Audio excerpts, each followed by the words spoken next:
Audio recording. Camera rolling.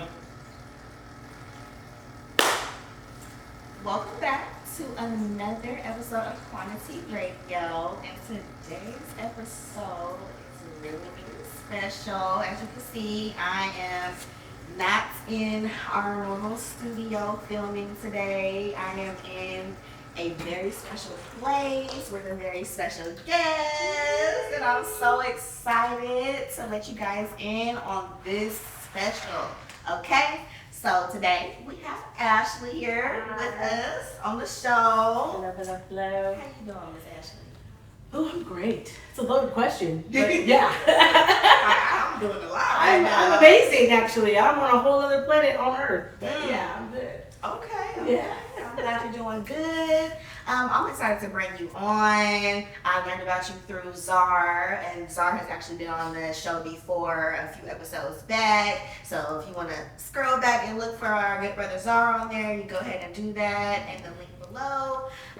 So I met you through him, and we were supposed to do a podcast a long time ago, and schedule just got really busy. Oh, yeah. But I ended up running into you at my job. Yes, ma'am. And I'm just like, hey. And I'm like, okay, you know what? We have to do a podcast episode. And we finally got it together and we're here. So I'm just super excited to have you on and talk about everything that I have in store.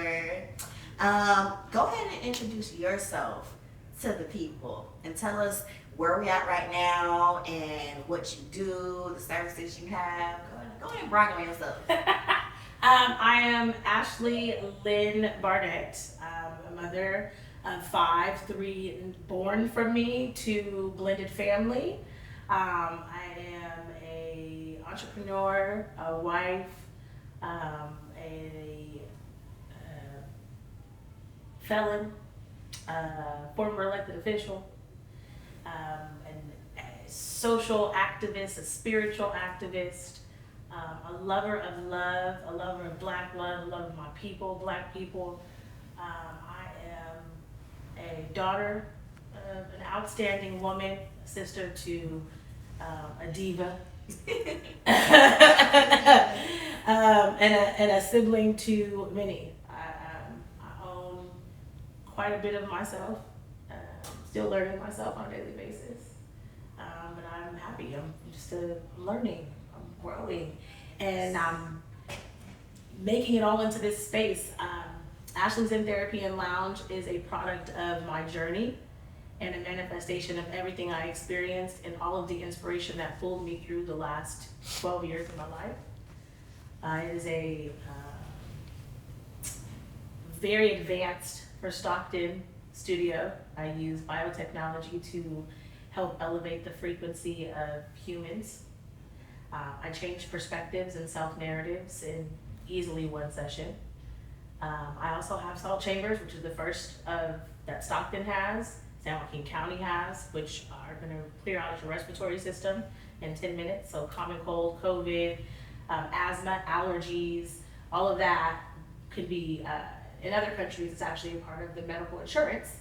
Wow. Here, it just aids, because you can't say it heals anything. You can't cure anything in this country, but it aids and assists in helping the body naturally heal itself. Okay. I use sound bowl meditations. I do oracle cards, which are just confirmation of where you're at, where you're headed.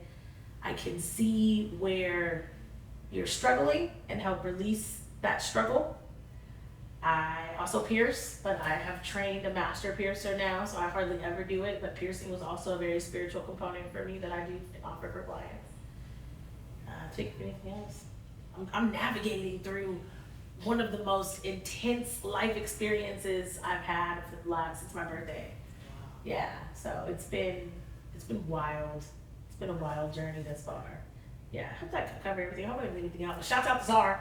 Shout out to Czar. That's the sibling that's the spiritual sibling right there. That is we've been rocking in parallel universes together for 8 years now. I love him. I watched him grow. I watched him develop. I knew his wife was going to be his wife. He knew his wife was going to be his wife.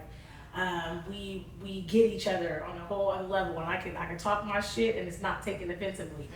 And me and him have went through spells of not speaking, being neighbors in the same apartment complex, and I'm not talking to you because that's my brother. You know, that's somebody I really ride for. You can't talk about Zara in my presence; you will get cussed out. So, right, even if I'm not speaking, that's the deal right there. I'm about that. Yes. So big shouts out to Zara the Dip, the man with all the shit. Okay. I like that.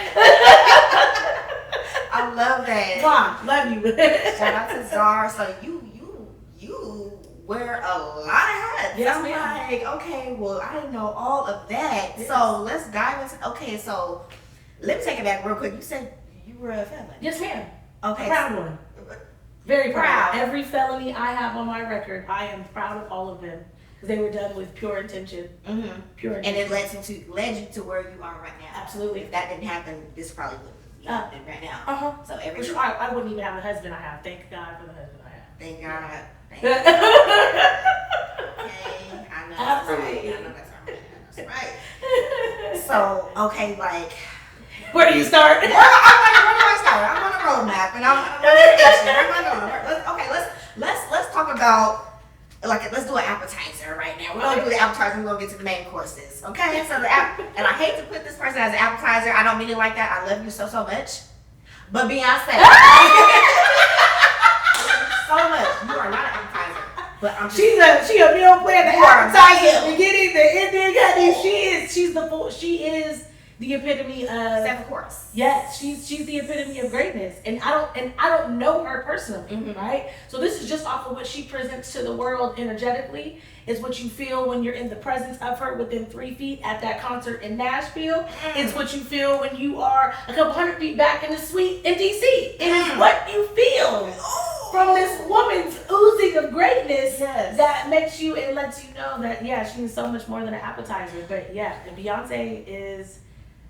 She's the inspiration for getting through hard times for me. That's why you see her up behind me, specifically Black is King. Yes. I went through a really traumatizing training for piercing when I was going through that process 3 years ago, 2 or 3 years ago.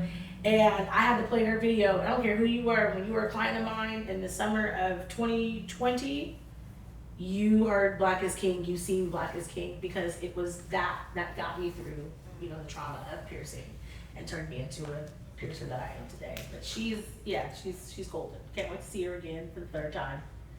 3 times. And what time span? From July to the end of August. 3 times. 3 times. Beyonce. 3 different cities. You are her inspiration. Okay? And my friends love me. Listen.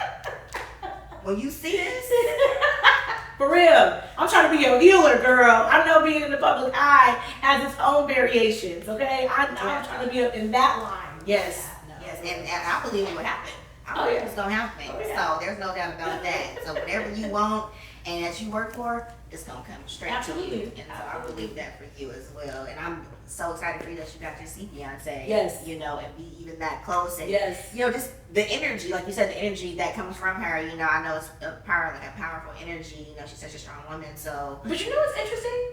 Seeing her up close, and granted, when I've seen her in July in Nashville, I was in the middle of the circle.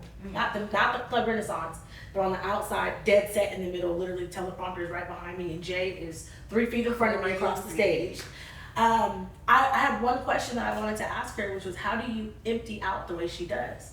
Because when she's performing, when she says Sasha Fierce takes over, you can see that Beyonce, the human, is definitely taking the back seat, because it's not a gloss over, because she's present and I'm sure she's experiencing and feeling it, but she's professional as hell. Yeah. And you can feel even to the T. Yeah. Even when she's walking across that stage and gracing us with the songs of Break My Soul, you're recognizing that she's working.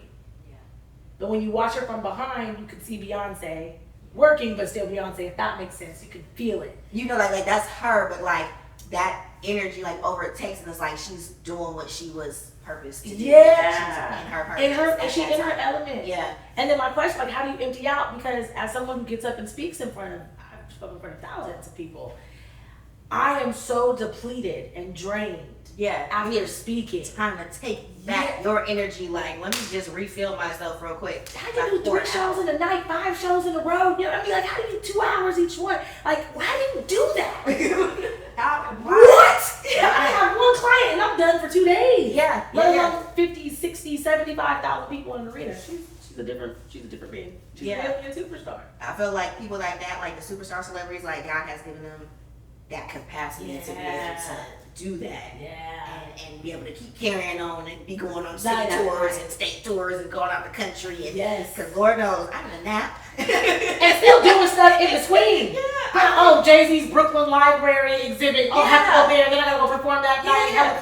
Girl, and the kids, all that. Your mom. Like, she's a kind of rest. And shout out to her for bringing Blue Ivy on stage too. I just love it. I just love Beyonce too as well. So shout out to B, Queen B. Hey, wow. Virgo season coming up. I know that's right. Listen, I'm trying to be there on her birthday, and I'm gonna be in Houston. Them the 2 shows I wish I could have made. Where? Oh, she already did Houston show? No, Houston's the last 2 of 3 stops she has. Oh, okay. Yeah, but you know Houston is gonna be on. They gonna shut it down.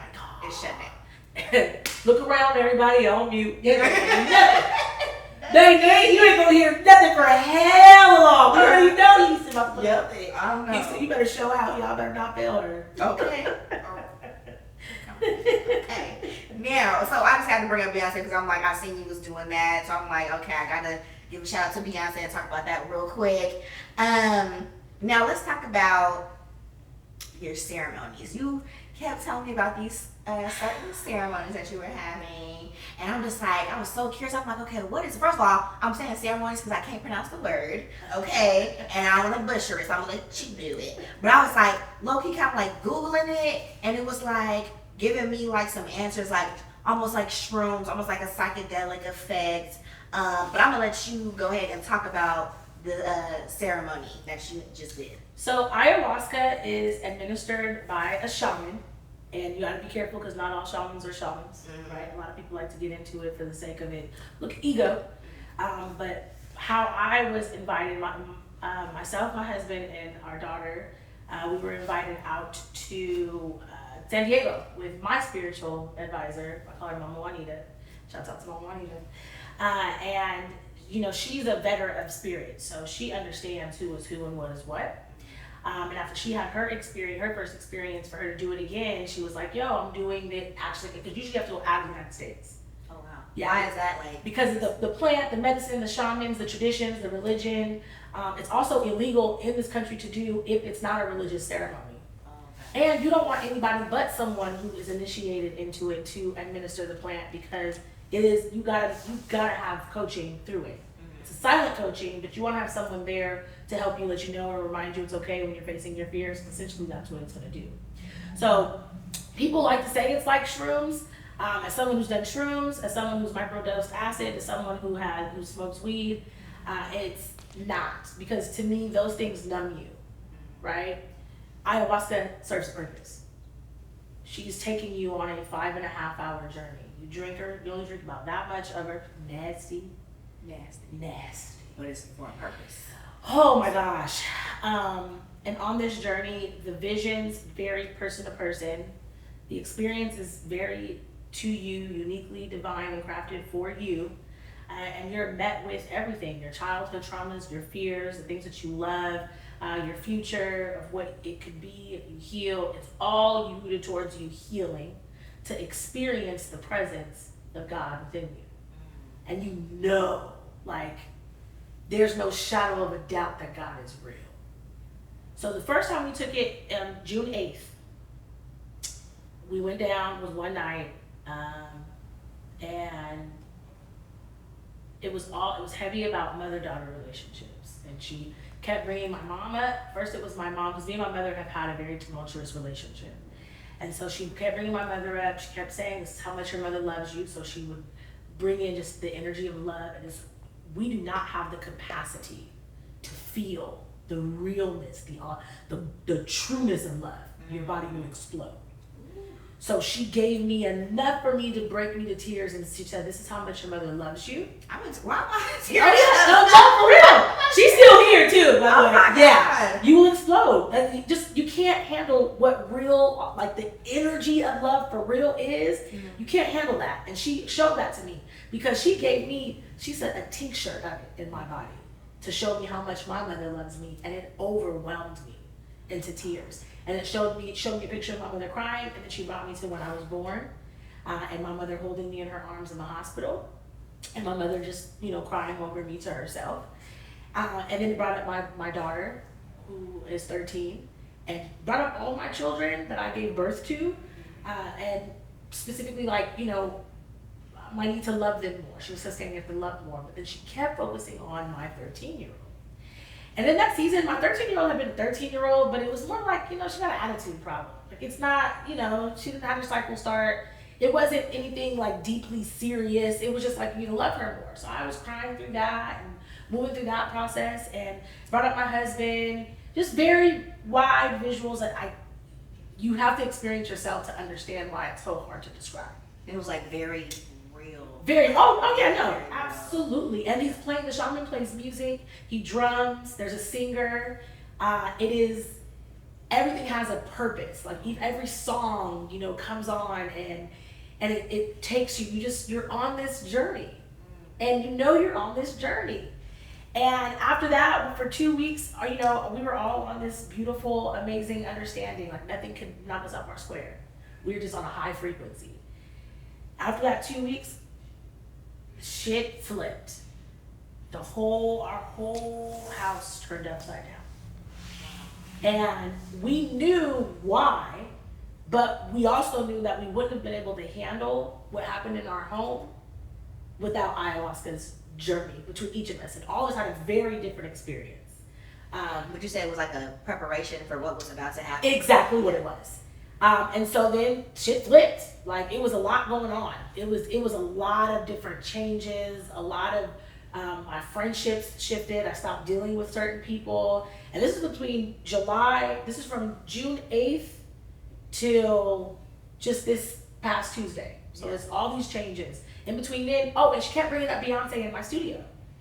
She kept showing me Beyonce. In particular, it was a picture of Beyonce and Blue Ivy, the mother-daughter relationship. Mm-hmm. And she was like, your gift is as big, but you're afraid of what that gift will bring. You're afraid of the scrutiny that comes with it. Because a part of me being a felon is the scrutiny I face. So the fear kind of stops me. Yeah. It stopped me from really even opening up my studio to people. Like I'm very guarded with this sacred space. So in it she kept showing me the Beyonce area of the studio over here. And I was like, what the hell does that mean? What's going on? Little did I know, my back went out. So shortly after, my back went out and I literally laid on my back for 2 weeks. I couldn't move. Oh my God. So now I'm not in the studio, I'm not working, can't do anything.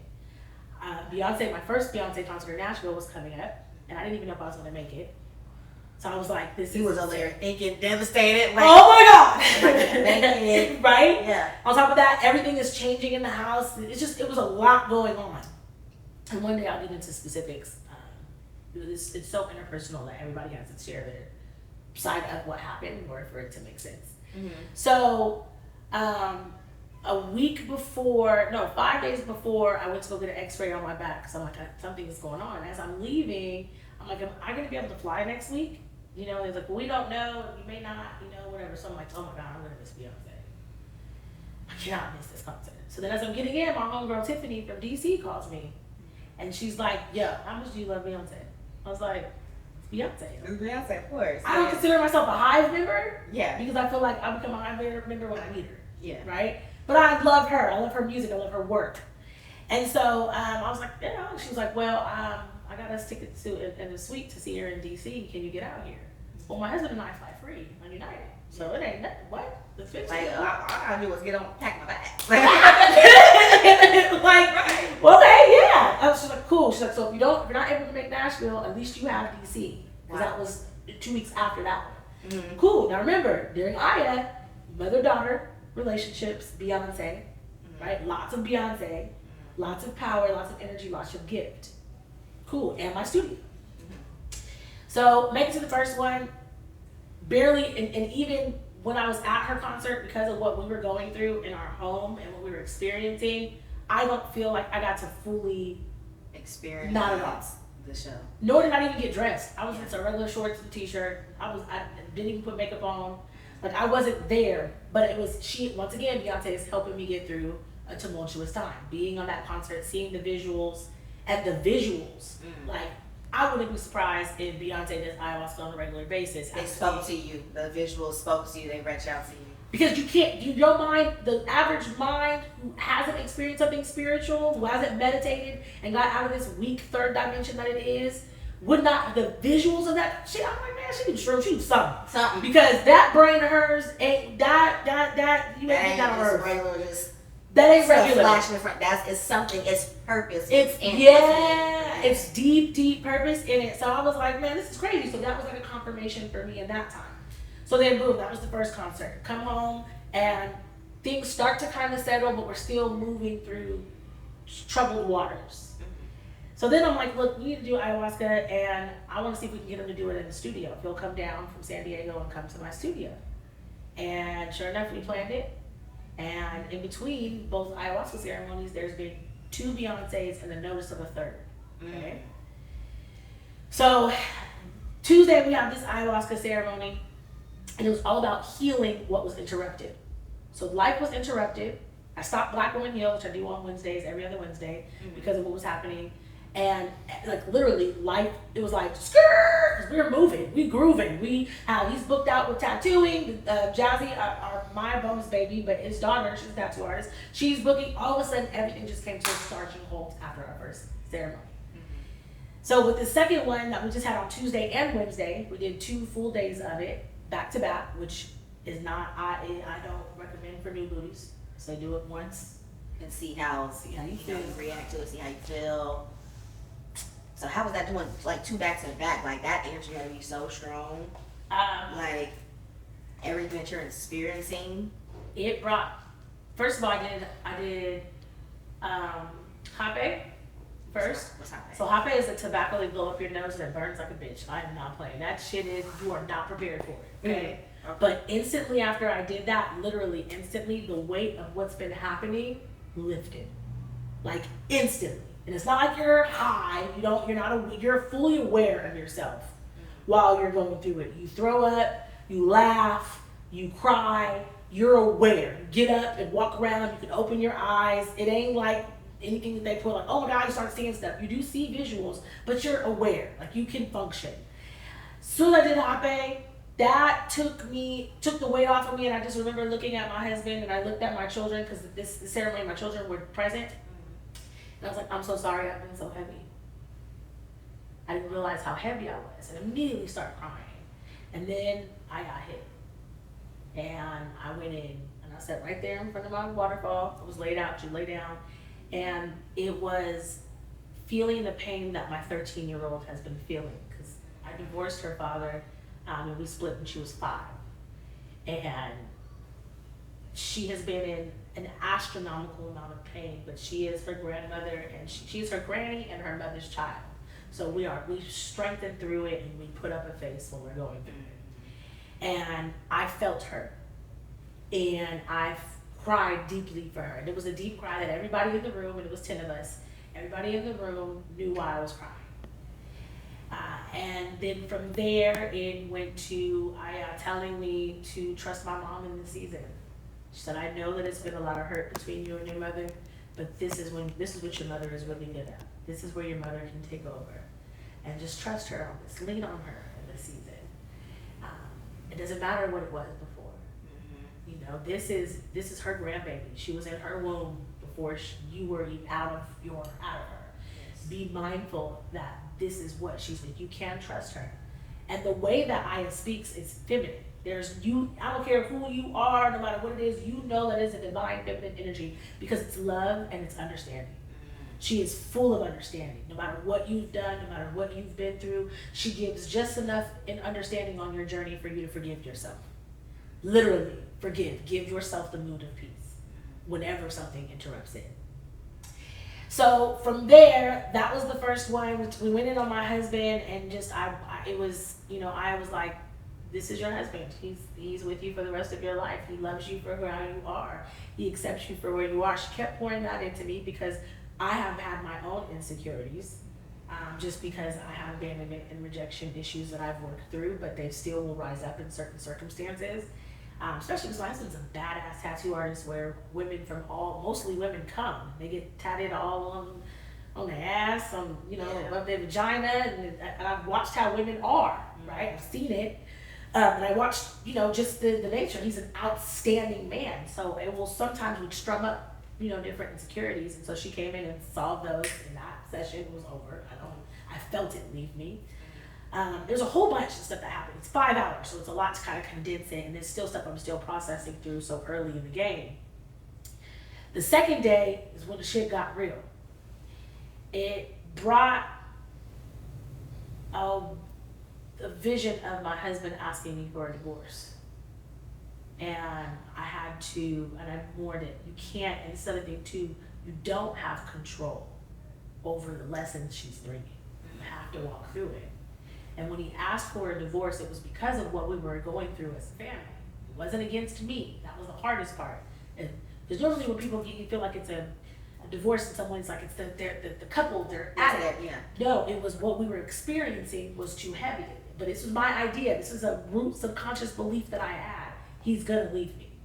Something is gonna happen. He's gonna leave me, and I'm gonna be the best woman I can. And it's not gonna change the fact he's gonna leave me. And I brought all of that up in a very crystal clear. She even put it as if it was after ayahuasca. We were in our room. She gave me the whole vision of the bed. He looks at me. He's crying. And he says, "I want a divorce. I can't do this." And I went through it deep, deep, deep cry.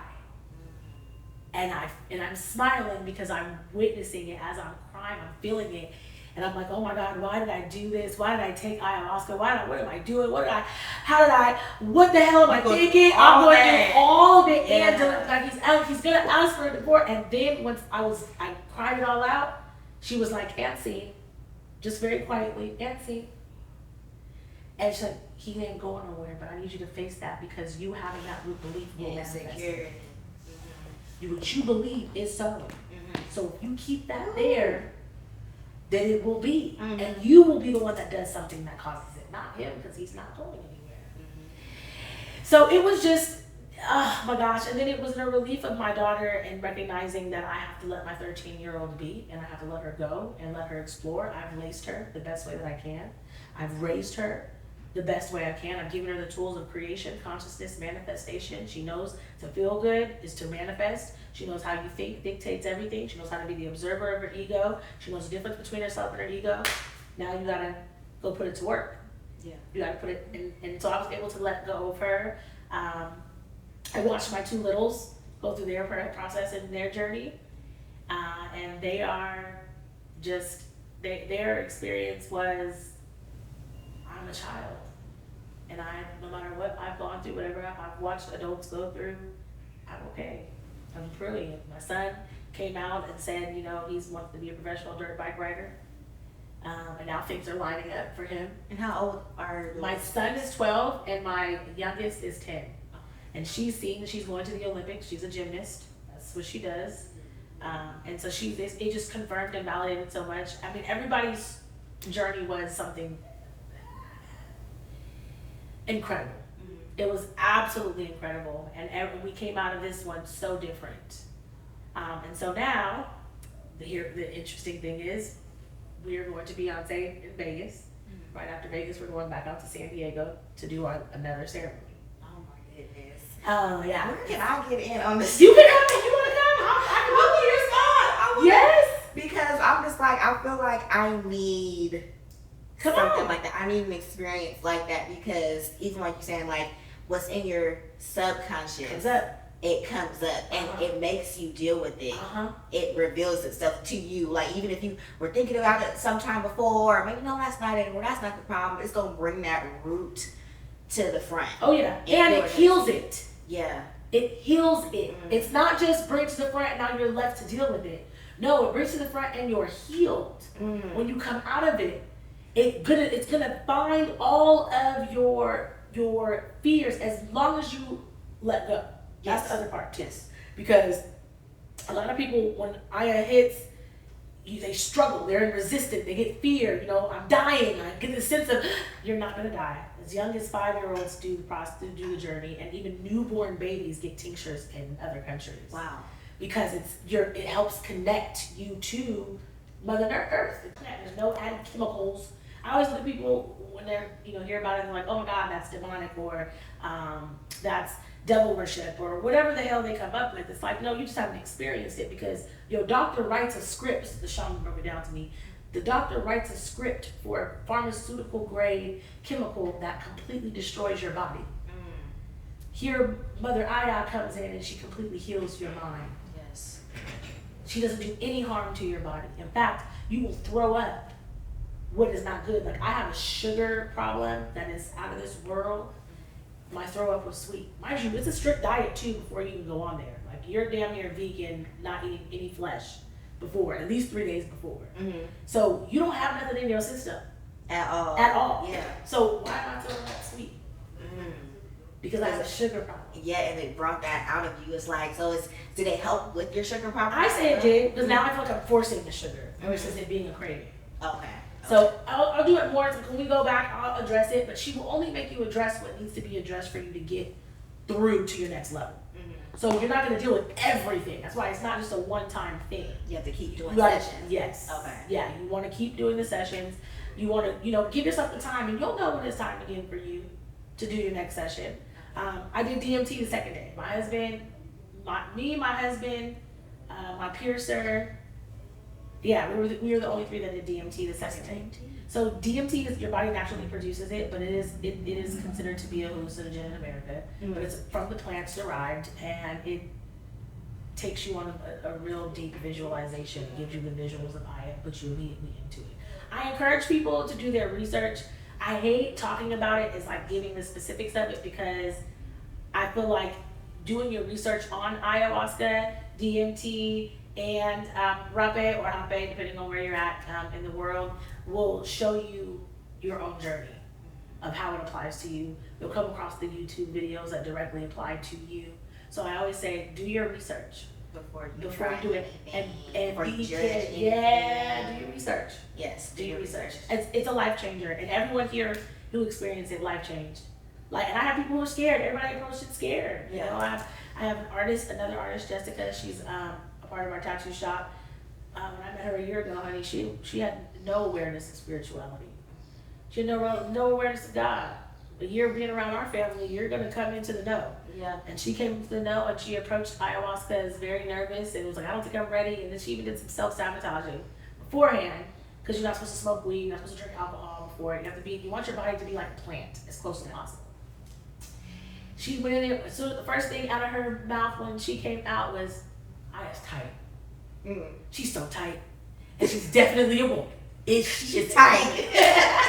I like her. Yeah, she's tight. So if you want to come, we're doing it on the 28th of this month. Okay. Yeah. So you'll just have to get yourself down to San Diego. Okay. And then I'll send you our shaman's address where he does it, and you can have the experience. I'll like you said, people come in nervous. I would be nervous too. Yeah. I know it's a lot of things that have been being revealed to me through my own spiritual journey, and so I feel like that would just enhance everything. Absolutely. And force me to kind of heal through that and heal from certain things, because yes I need it. Yes. I definitely need it. You will not be the same. You're not the same when you're done. None of us have been. None of us are. And just the fact that I can even look at my 13-year-old and not feel the frustration that I felt prior to Aya. It's like it's let go Completely. and you're okay. I'm okay.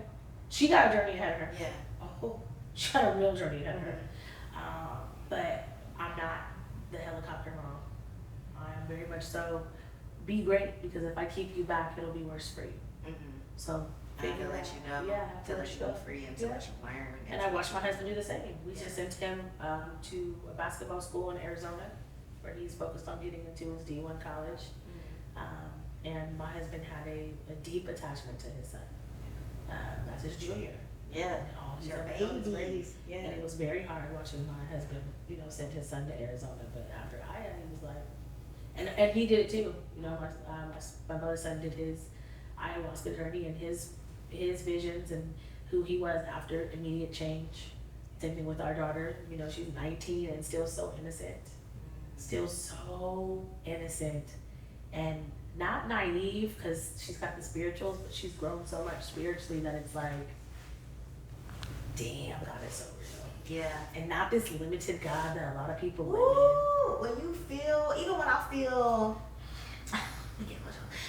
feel like a glimpse, like, you know what I mean? I'm just doing what I normally do, navigating my way through life, Yes. doing my spiritual practices. I might be meditating, or I might just feel something for me to just be grateful or be thankful, you know? And that warmness comes over me. And it brings you to tears. Yes. It brings me to tears. I'm Yes. just like, oh my God, for anybody that don't know, Yes. you just haven't experienced. Because Yes. once you experience the feeling of God, it's like, it's no way. Nothing Yes. can detour you, and you feel at peace. Yes. All the judgment, the he say, she say, this is that, it doesn't matter. Nope. Because I'm so, Yes.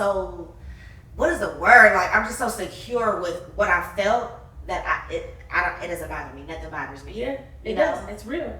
And when you keep you on your square, it keeps you grounded, keeps you rooted. You realize, you know, and unfortunately we live in a world where white supremacy has created a fearful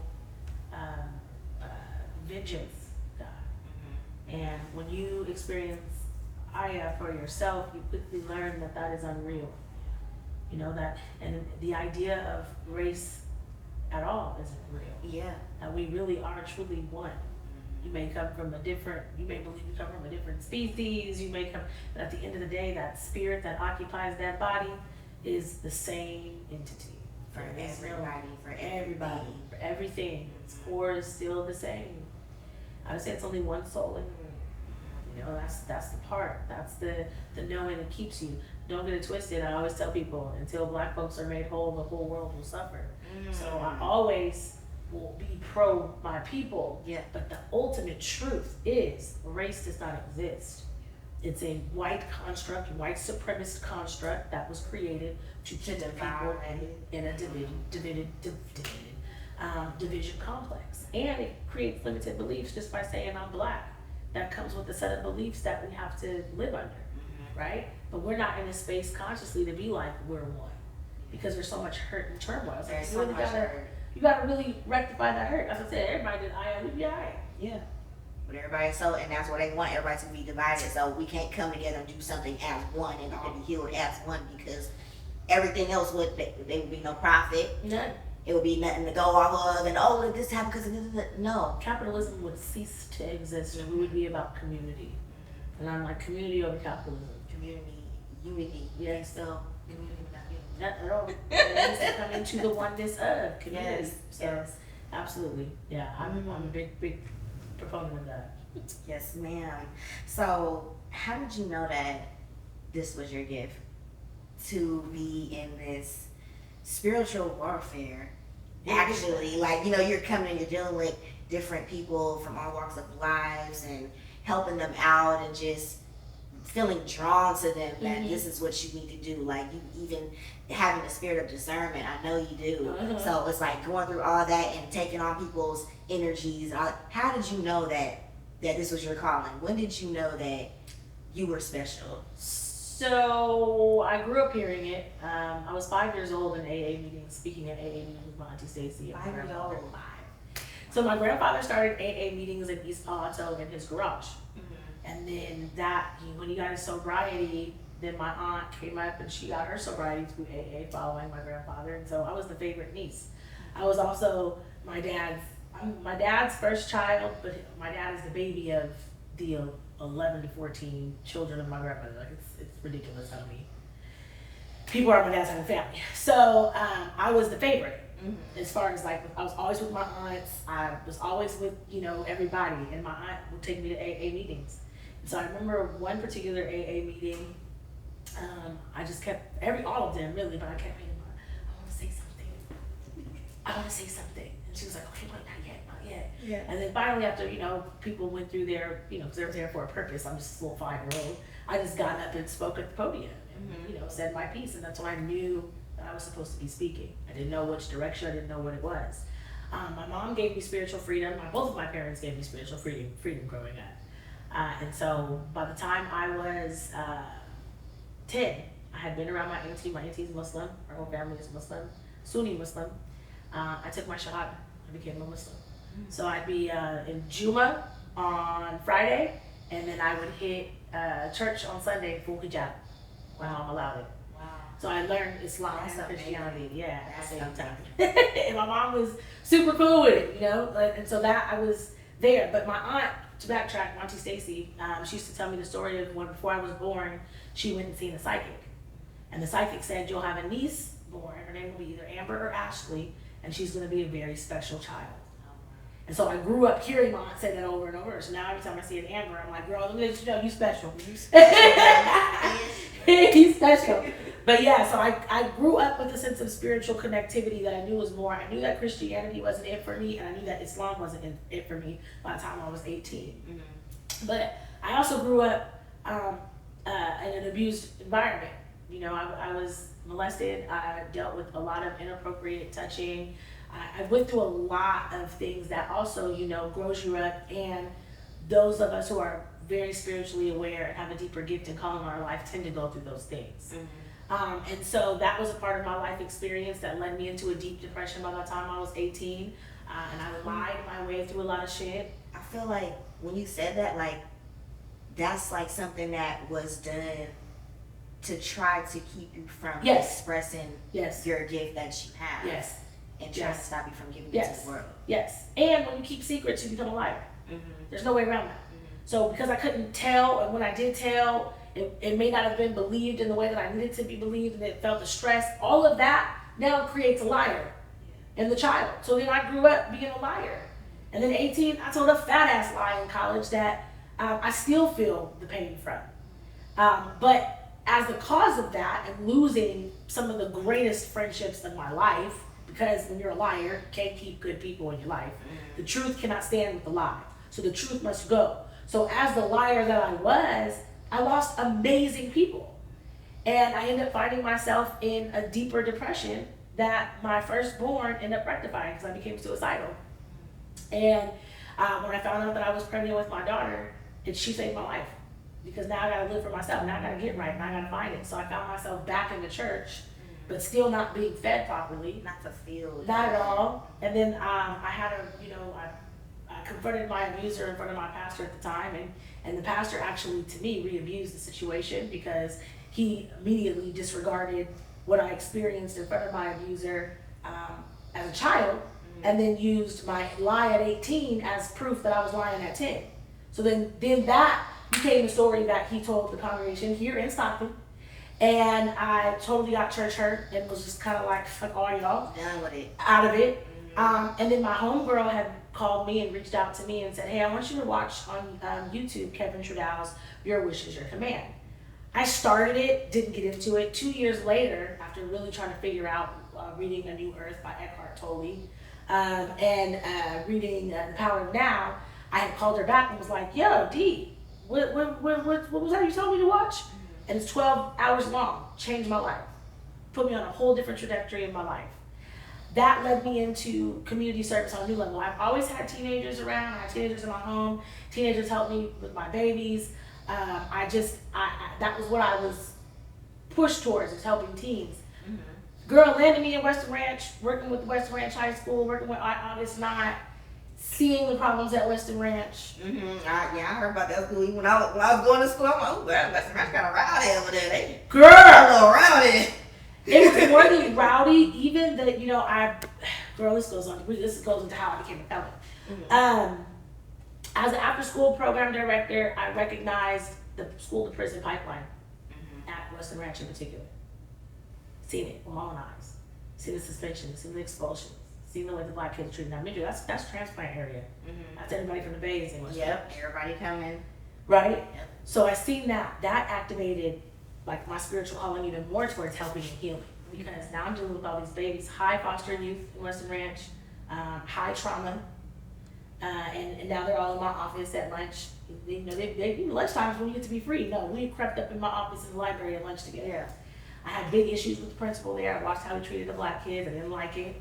I heard a science teacher at the time. Now, none of these people are there no more. So that's where I come in at. Yeah.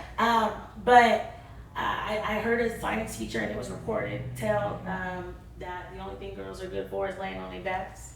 Specifically black girls. Yes. He would go on rampages politically. So I heard this while I was there. And of course, because I'm starting to advocate and I'm not with the stuff that they was on. And they kept it, and my boss at the time had kept a very strong division between me and then school board trustee Sam Fawn. They kept a division. Now, he's a black man. I didn't like him. Could not stand him, okay? The very sight of him, I was like, this is pompous. You know, I just, some shady. that's how I felt. Yeah. That's how I felt. So one day, I'm dealing with the principal, and he wanted me at the school. I didn't know this. They told me that he didn't want me there. So that made me not like him even more. But I seen him talking to the principal, so I walked up to him at lunch, and I'm like, yo, sir, I don't like you. And I'd like to figure out why. Yeah. He was like, well, really? Like, well, let's talk. Yeah. So then we were able to match together and see how the good old boy networked within the school and what was going on within the school. And I was like, okay, so how do I get rid of this person, this person, this person? Because they don't need to be here. They're a problem for our students. There's 3 things in particular. He's like, well, gotta kind of run for office. I was like, what? Me? Run for office? I. Yeah. Bet. We gotta do it. So we started that whole process. Long story short, I was not in the area of Weston Ranch when I put my name on the ballot, but I moved into the area before I was sworn in because I won. I beat a 16-year incumbent out of his seat by 2,202 votes. Wow. There were no signs out for my name. I had built my name in that community, and Sam has an incredible way of putting people in position. He knows how to campaign. He knows what to do. He's very strategic, and he's diplomatic, and he's powerful. And then from there, we became really close friends. But of course, now you have 2 black people on a very white school board. That's the first black woman elected into that position. And they don't like that. Not at all. They don't want to see that. Girl, board meetings went from 40 people deep to 700 people deep and overflow upstairs. And they were all against me and Sam and Alexander, but we leave him where he at. But me and Sam in particular, they would come in, show up, a bunch of white folks in the sea of red shirts, coming in. It's like modern day Klansmen up in there at that time, because they had no clue what was really happening. Yeah, they're like, who are these 2 black people and what are they doing? No, right, and why are you advocating? And it's not, at one point I was on the cover of the Manteca Bulletin every single day. Sam still has it somewhere, and I have it too, but there was a newspaper put out where it was our pictures and our article above the title, above the fold of the newspaper. Wow. Yeah. So it was really on y'all helmets. And just like for what though? Because y'all come together to do something great with these children. They got me on a technicality, because I didn't live in the area at the time. And that was a technical thing, but I didn't even think that it was illegal because my mama was the one who used my auntie's address to put me in a better school. Yeah. So it didn't process to me like, oh, this is illegal. I didn't care about none of that. Like, I was like, let's get these kids what they need. Let's put them in a loving, caring environment. Let's get rid of them. I had no clue how politics worked. Yeah. I had no clue how strong the political background was, specifically in this county. I had no clue that, a former board member would be over the welfare fraud department because I was on food stamps at the time that I ran. Not cachet, just food stamps at the time that I ran, because I had definitely, me and my ex-husband were a rat. And I didn't know that all that was interconnected. I didn't know that you could make a phone call, then you could now start an investigation of fraud, and then I was just like, I'm 26 at the time. Just stupid. This a big old dummy. You learn everything as you go. And then Mr. Bivens had told me when you hit 25, you start over at 1. So I was 1 years old in a 100-year-old system, not aware of how it's ran, girl. So they would come to the board meeting and say, you better step down or we're gonna have charges pressed against you. Or you better step down and you have charges pressed against you. So you getting threats and everything at this point. You getting dirty looks. Girl, we uncovered somebody having a Confederate flag on their page, but around black kids. We uncovered a picture of Obama with a bullet hole in his head. We uncovered so much racism at that time, and my prayer is that it's not that way anymore. But I'm not involved, so I don't know. But it's still San Joaquin County. But it was so much in it that eventually, they powers to be brought up them charges. They got me for perjury because I didn't live in the area. They got me for grand theft. They tried to say that my husband was fully living in the home at the time I was getting food stamps. It's the first one to be prosecuted to the full extent of the law on that in this county. No one had a clue really what was happening with me. Oh, it went deep. They parked outside of my house. It was ridiculous. My aunt, it was so. It showed me. Now that's illegal, isn't it? No, you're parking outside of my house. It's an investigation. Once an open investigation comes in, they can do whatever they need to do to get the evidence they need to prosecute you. Wow. And they don't need very much to prosecute you. Keep that. I tell people all the time, you don't know the system. Your intentions don't matter. They try to say that to prove certain parts of the law's intention, it don't matter. It's what they can prove. And all they have to do is paint the picture to a bunch of people who most likely don't even know who the hell they are, and most likely don't even want to be there, right? So it's massive. Oh my God, it's so massive. But it ended up being where I was prosecuted. I fought for my life. They were trying to give me 14 years for 4.5 years. And at my trial, I had my ex-husband's aunt come testify, take the stand and lie on me. I had the people who helped me get into the position and give me the original address, which wasn't right. I don't condone that ever in life again. But the people who originally let me use their address, they came and testified and lied on me. Wow. The school support that I had at there, who actually was the initiator of it, because Sam was apart from that, but who actually was the initiator, he came, testified and lied. So I'm watching all these people that were for you lie on me. Swap out and just be against you. Immediately. The aunt never liked me, so I wasn't tripping off of that. I expected that. You expected that, yeah. But the reality of the fact that she took the stand in line and wanted to see me go to prison for 14 years was crazy. But I watched it, I seen all of it, but as I'm going through this process, you feel like you have a right to be so angry at people. And the reality of it was these are all the lies you told in your life now coming to bite you in your face. Ooh. This is everything. So that was karma. It was karma. No matter how justified you are in lying, if you're a liar, there are consequences. They will eventually catch up to you. There's no way around it. 10 years, 5 years, 5 seconds later. I had to deal with it. Yeah. In my face. On the stand. So, they got rid of the only black juror 45 minutes into deliberations because she refused to vote me not guilty. She refused to vote me guilty. And then when they read out my verdict the next day after that, juror number 5 had tears going down her face saying, "I'm so sorry." Because they knew what it was and they knew what it wasn't. And they also knew I was done. They didn't realize that I didn't realize I was doing something so deathly wrong. That where it was worth my life being in it too, right? But the other part, the twist of that was I was approached by prosecution several times. We'll take all of your felonies, all 14 of them, turn them into 2 misdemeanors if you'll roll on Sam. Because basically they didn't want him to run for city council. So if you throw him under the bus and go against him, we're going to go ahead and do this for you. And what I told him? The other dude did it. The other dude rolled, lied, canary, all kind of stuff. But he's a white boy. Of course. Right? You don't do what you got to do. But my first time in there, I was like, if he was a white boy, sure. That's a black man. That ain't happening. Yeah. I'm not going to focus on people. And I'm not. I said it's not. I'm not even on that because it's not what it was.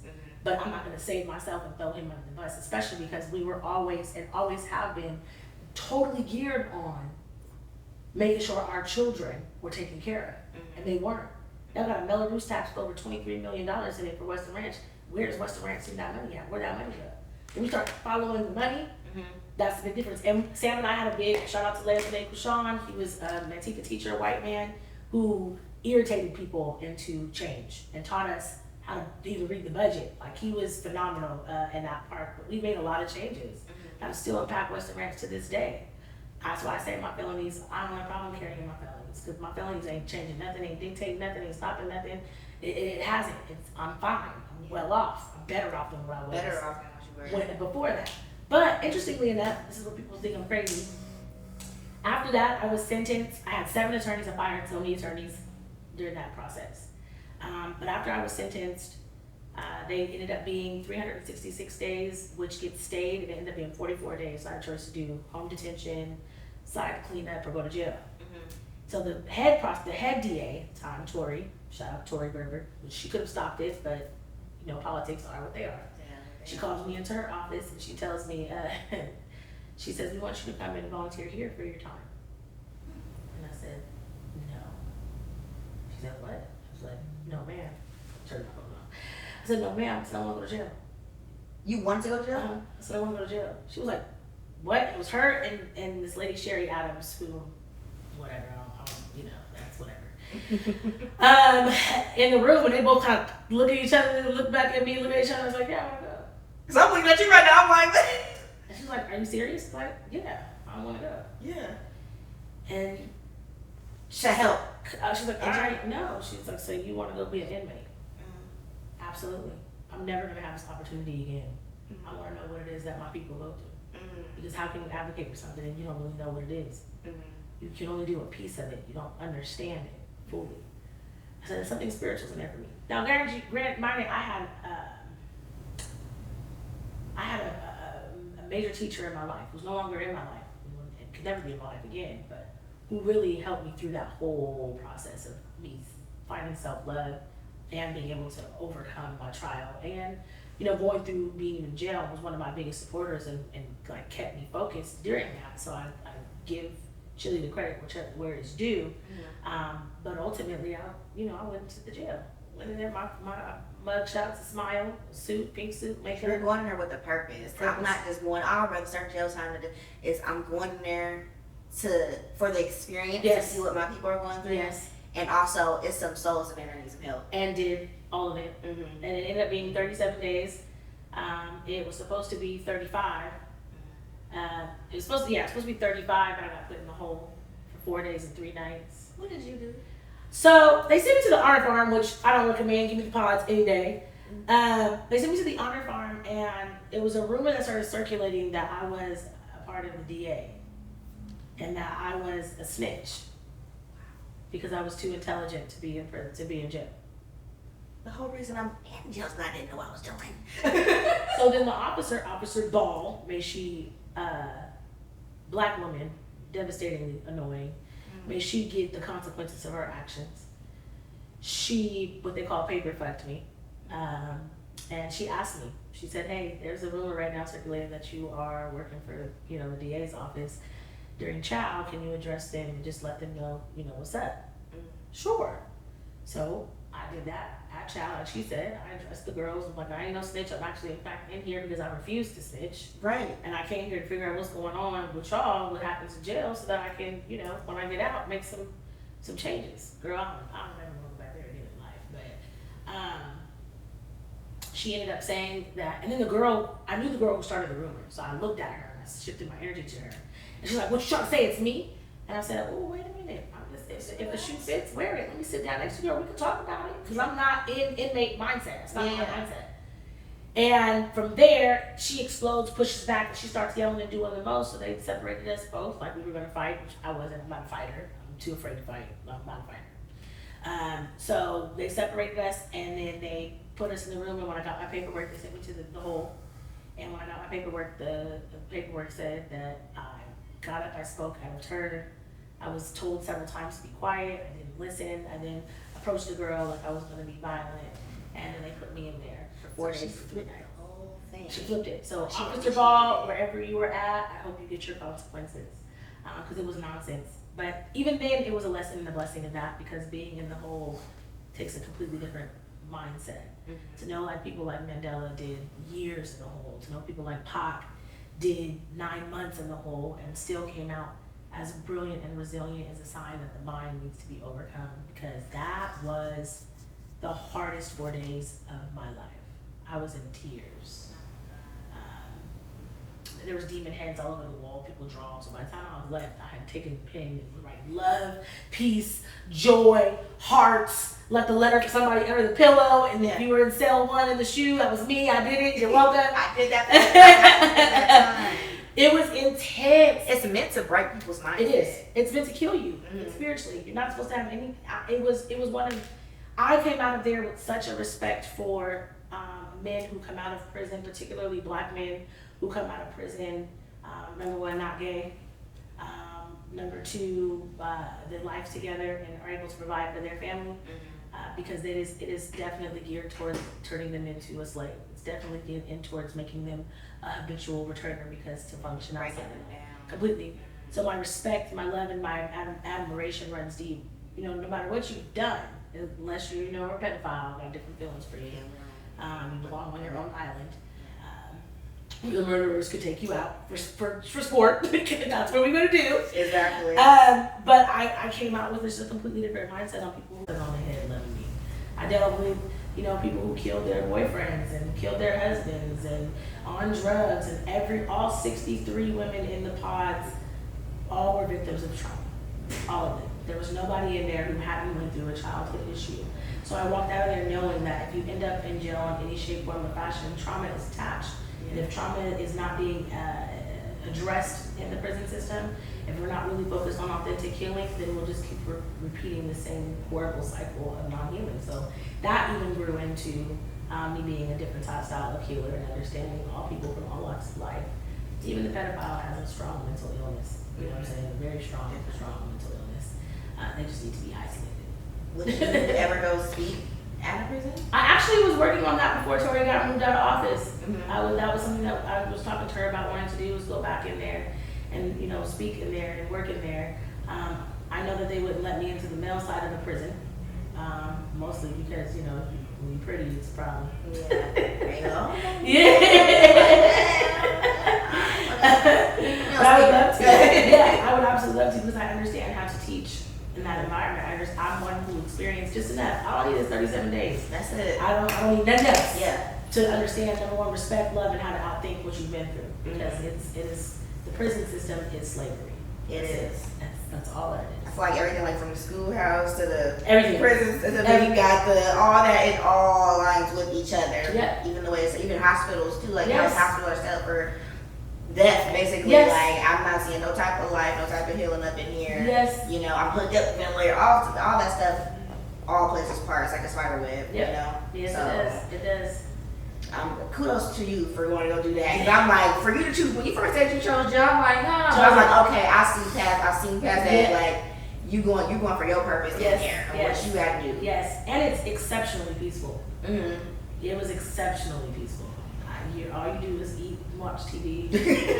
Eat, watch TV, and have time to think. When you didn't have time to think because you picking up your phone, or you doing this, you going out to the club, or everything else is distracting you. You have nothing but time. That's why I'm serving my time. Yes. And take that time to really think. And I organized the whole backpack drive when I was in there. She organized the drives in there. Yes. She's working. Yeah, I did. I would be on my phone. I called my assistant, because my assistant showed up too before I went to jail. She was amazing. And I organized the whole Teens Overcoming Universal Resistance. I had meetings that called from the jail with my staff, high school teenagers at Poppy's Coffee, me on speakerphone, and they're getting everything organized, making the flyers, getting done. And all I'm doing is orchestrating it from behind the jail with my little 30-minute phone call. You are amazing. You are amazing. Okay? You are totally amazing. And that is the drive that everybody needs. I'm in jail making plays, so I don't hear nothing like you ain't got no money on your list. No, right. And the love I got was so real. People kept putting money on my books while I was in there. I kept getting letters and kept getting because they know what type of person or what type of character you have. Yeah. So it's like, I'm not just going. And shout out to those people because they know the real you. Yes, they do. And they seen the vision. They did. So They did. shout out to them. Shout out to them. I'm excited I got to share that. So I want to dive a little bit into karmic release. Okay. And like you were just saying, like, oh, I was a liar. So Oh, all yes. those lies came back up against me. Yes. And that happened with you. And I'm just like, I think it was, what was it? Last month sometime, I think it was some, I don't know if it was a full moon or a new moon, and I was reading up on it. It was one of the things that it did was have a karmic release. It was like, it's not a karmic release behind this. I think it was a full moon, if I want to say.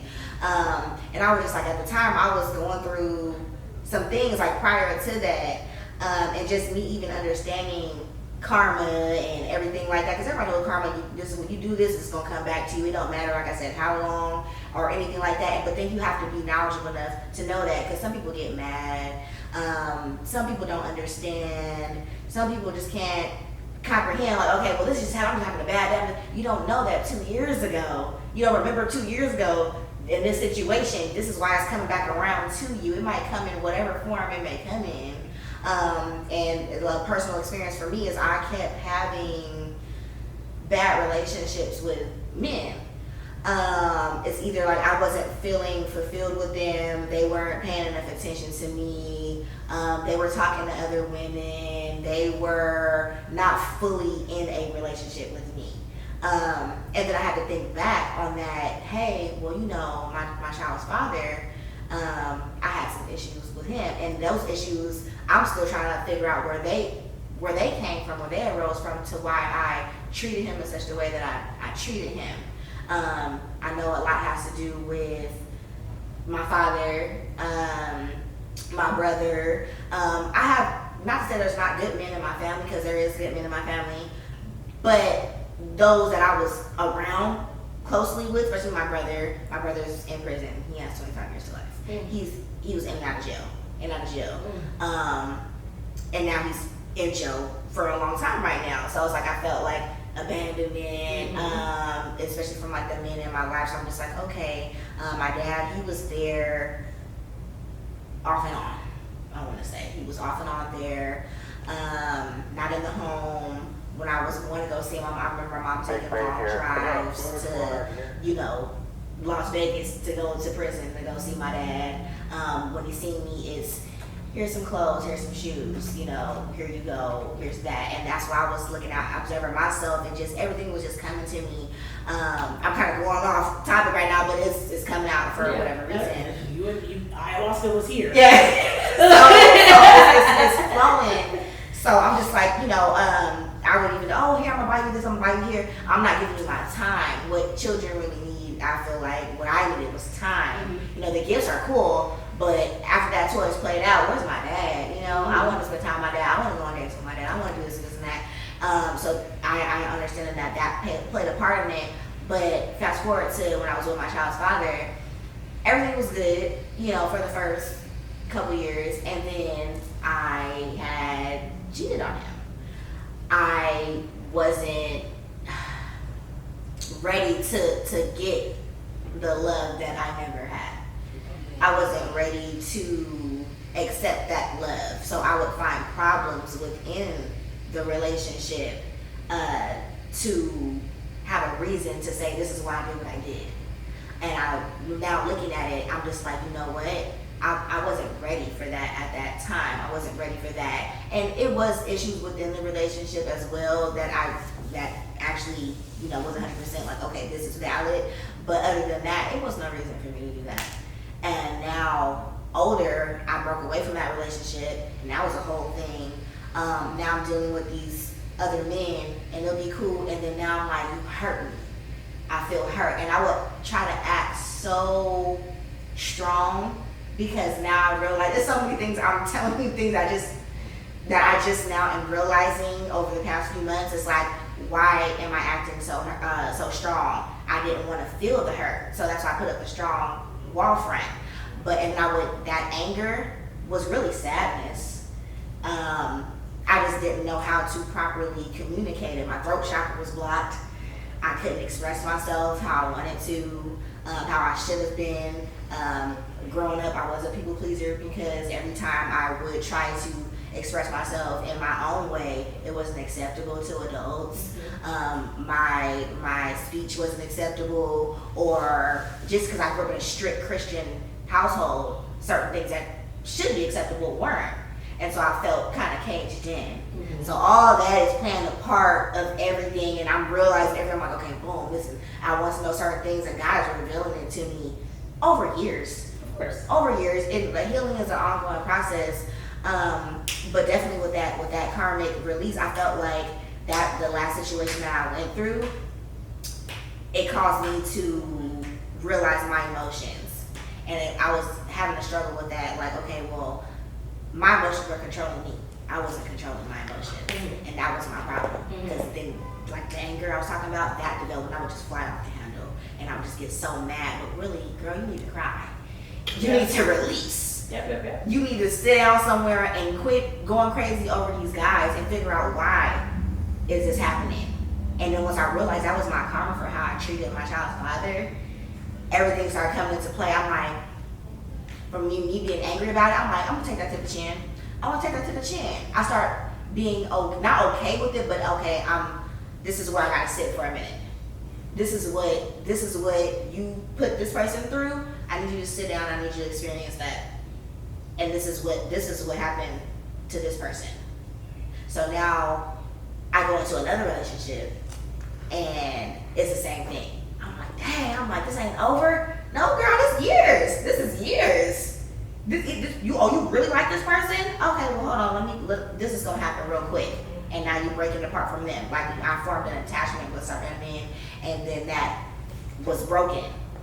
And I was hurt. How old are you? I just turned 30. Oh, girl. Somebody got shade. She's like, girl, bye.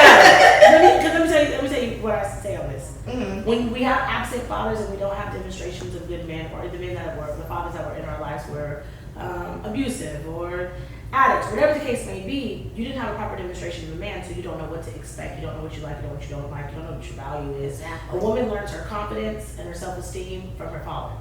Okay? That's your first man.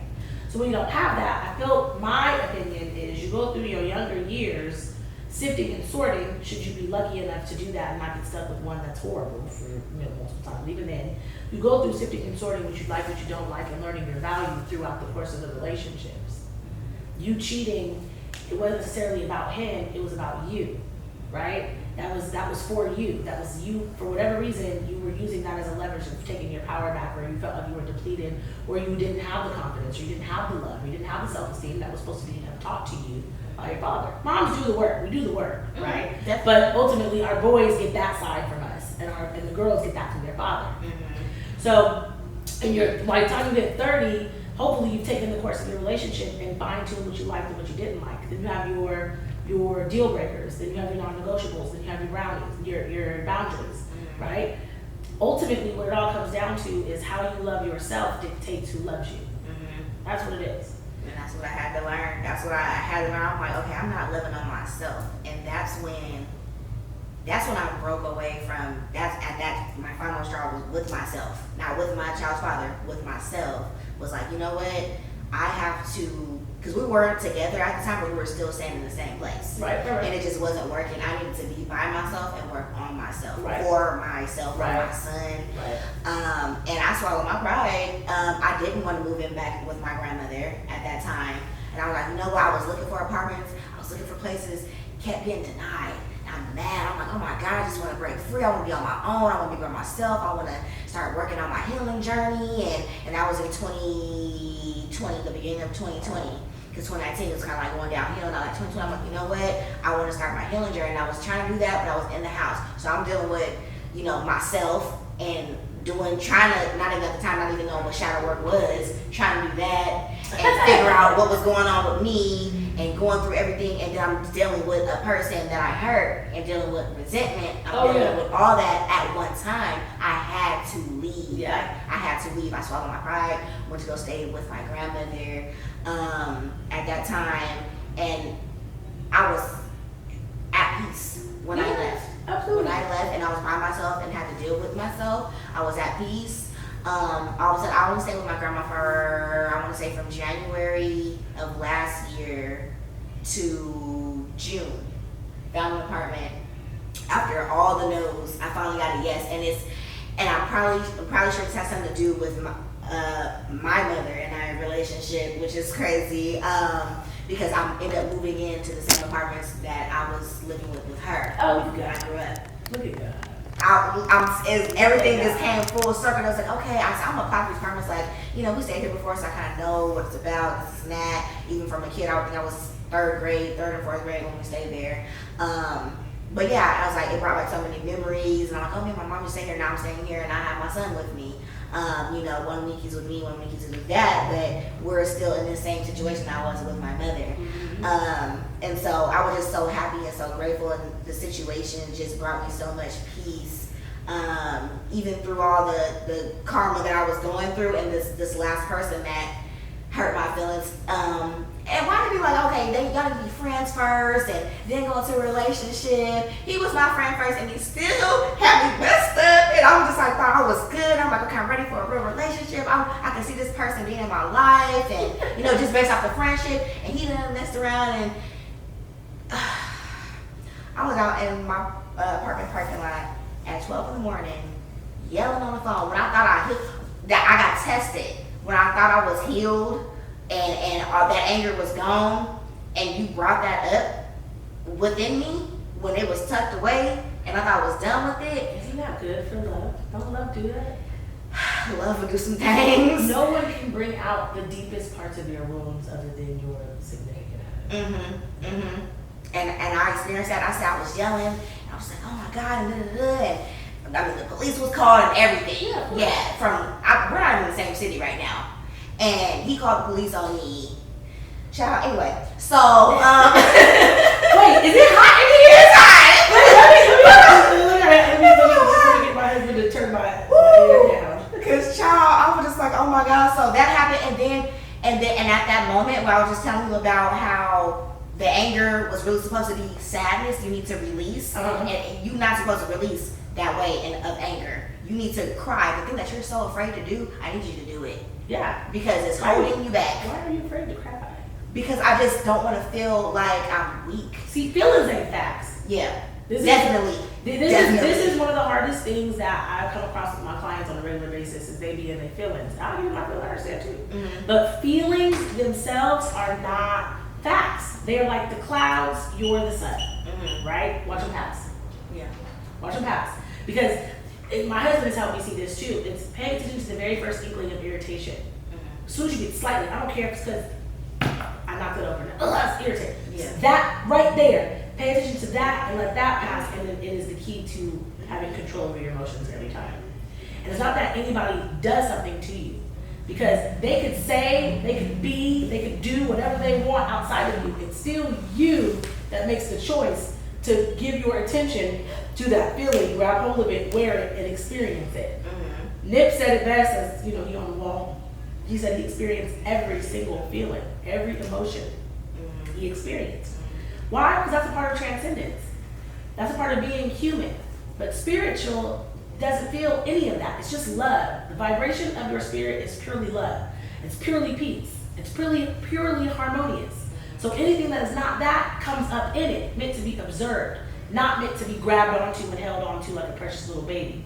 So when you get in your feelings because somebody is doing something, it's costing you. It's causing you because you're worried about it. You're overthinking about it. And that was me. I'm overthinking about it. I'm worried about it. I'm stressing over it and causing all this pain and damage to my body, to my mental, and not even knowing. And you take actions from that. Oh, yeah. You know what I mean? Like, that's the opposite. But at 30, here you are, recognizing, realizing, and I got people 50, 60 years old and don't recognize. I got 75-year-olds that don't recognize and sit into this space of I'm not changing and I'm being rigid. I always say on a scale between 1 and 10, you have a level of 10 to change. And that was what Kevin Trudeau taught on the 12 hours of Your Wish is Your Command.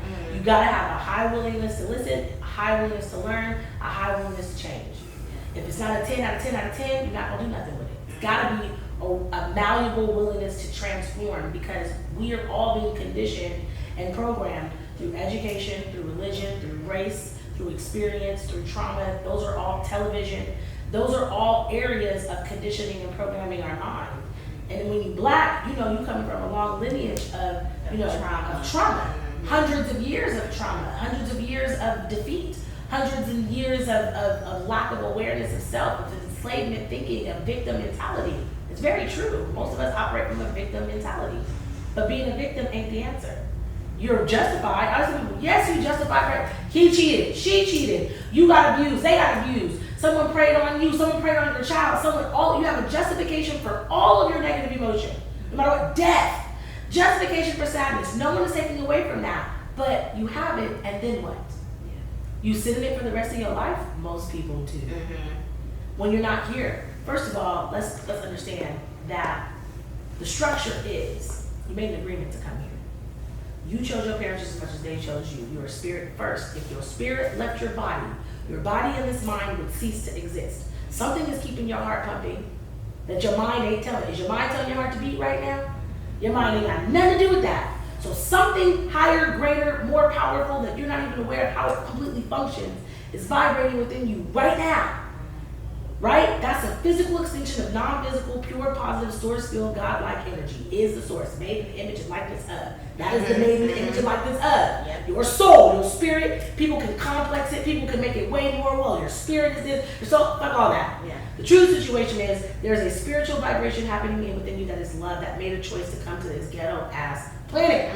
Very ghetto. And made it live.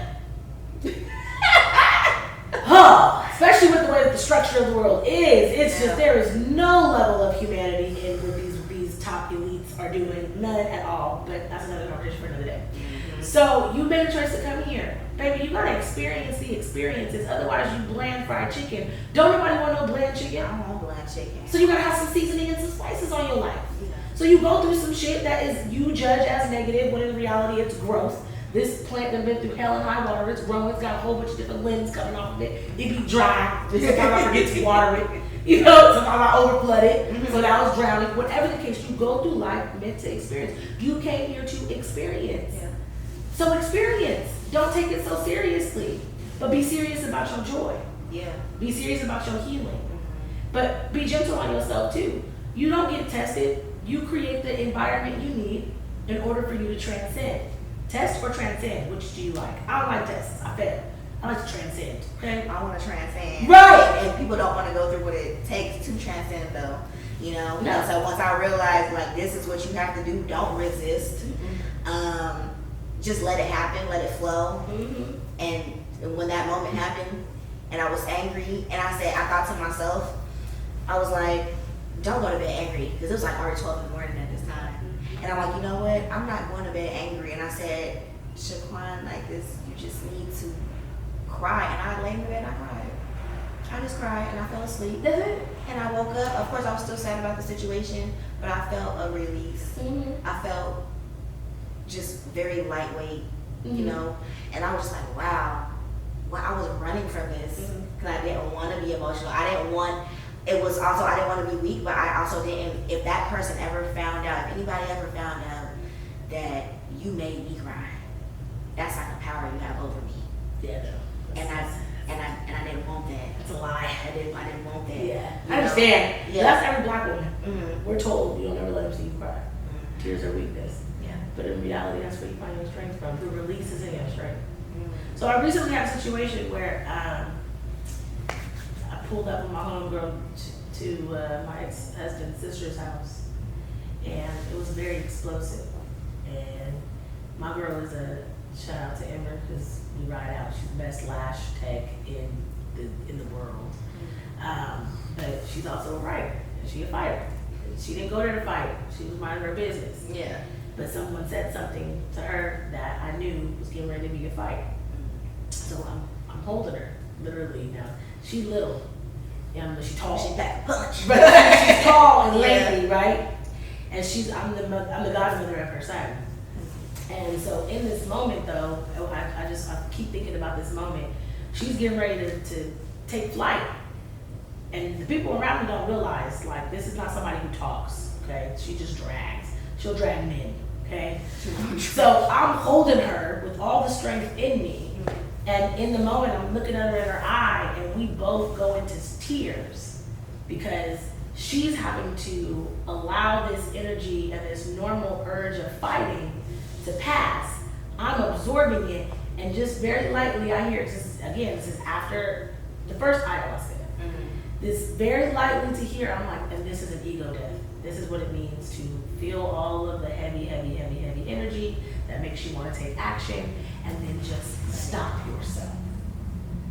And we both went into tears because that's what it looks like, that's what it feels like. And it was such a profound moment in the midst of chaos that we both had together because it's what it is. And even after that, you come across all these circumstances and situations that bring up frustration, irritation, even when you're driving in your car and someone cuts you off and you're like, what the fuck? They can't hear you. Yeah. They don't even know, they ain't thinking about you, and they're probably just in their own world, not paying attention. Some people drive erratically on purpose, that's what it is. But either way it goes, you got yourself up in that tangible anger, and really that was a moment, even then is a moment to transcend.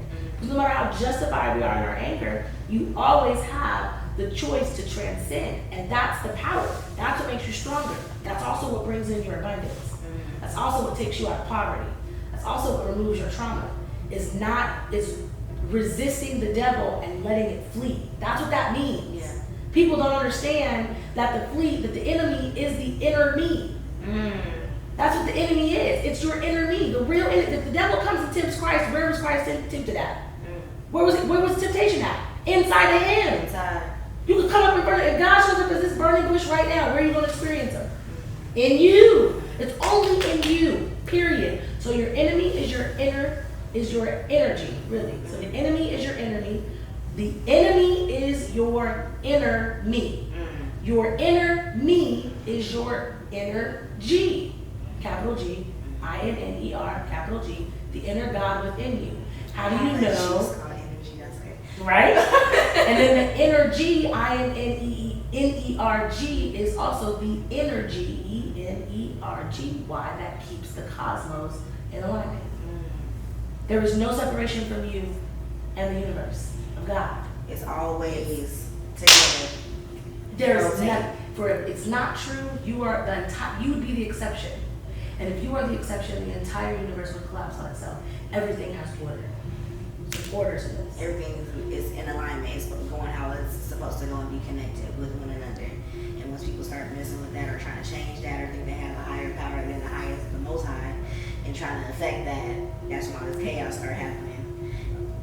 But yeah, that's another story. And I'm someone that loves to learn. Yes. I want to know every piece of everything. I don't care if it's whatever. I'm like, oh, I want to learn about that. I want to learn about that. Even if it takes a couple of minutes or years, I want to learn about something. And I was learning that with that karma release, sometimes you're going to repeat the same cycles, same until you get, until you master that lesson and pass that test. You're going to keep going through that. And so once my reaction became different, I felt like a release. Like, oh my God, I don't do that anymore. It's not that I don't do that no more. I'm stopping myself from doing it. I don't even have a desire to do that anymore. My natural reactions now are not the same as they were before.